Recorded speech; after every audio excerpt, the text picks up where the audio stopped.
महिला पहलवान विनेश फोगाट के संघर्ष की कहानी सुनने के साथ साथ चैनल को सब्सक्राइब कर दें ताकि हमेशा नई कहानी आपके लिए लाती रहूं। किसी को घर से निकलते ही मिल गई है मंजिल, कोई हमारी तरह उम्र भर सफर में रहा। अहमद फराज का ये शेर आज सच साबित हो रहा है।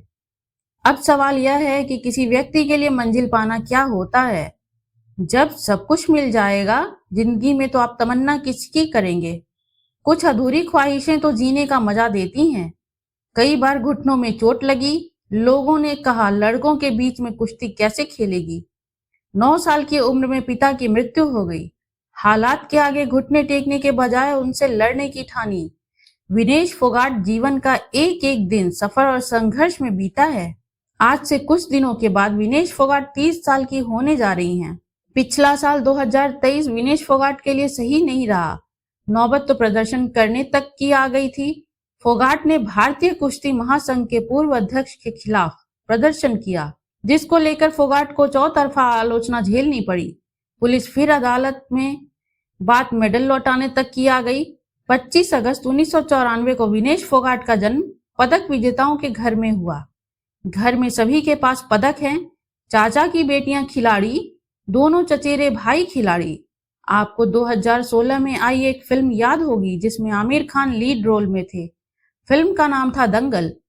उस फिल्म में जब आमिर खान अपना अधूरा सपना पूरा करने के लिए अपनी दोनों बेटियों से कुश्ती लड़वाने की ठान लेते हैं तो गांव वालों का कहना होता है क्या छोरी अब छोरों से लड़ेगी। ठीक वैसा ही हुआ विनेश फोगाट के साथ। लेकिन वो कुश्ती लड़ी, लेकिन जो मुकाम उन्हें चाहिए वो अभी तक नहीं मिल पाया।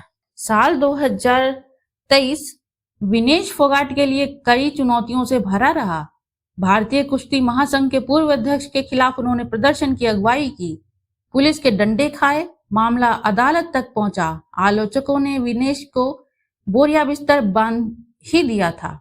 विनेश फोगाट के पेरिस ओलंपिक कुश्ती फाइनल मुकाबले में अयोग्य घोषित होते ही भारत का कुश्ती में गोल्ड मेडल लाने का सपना अधूरा सपना ही रह गया। इंडियन ओलंपिक एसोसिएशन द्वारा जानकारी दी गई थी Vinesh Phogat Paris Olympic final का मुकाबला नहीं लड़ पाएंगी। उन्होंने जबरदस्त प्रदर्शन कर विश्व चैंपियन को हराया था। बावजूद इसके वे फाइनल मुकाबला नहीं लड़ पाईं।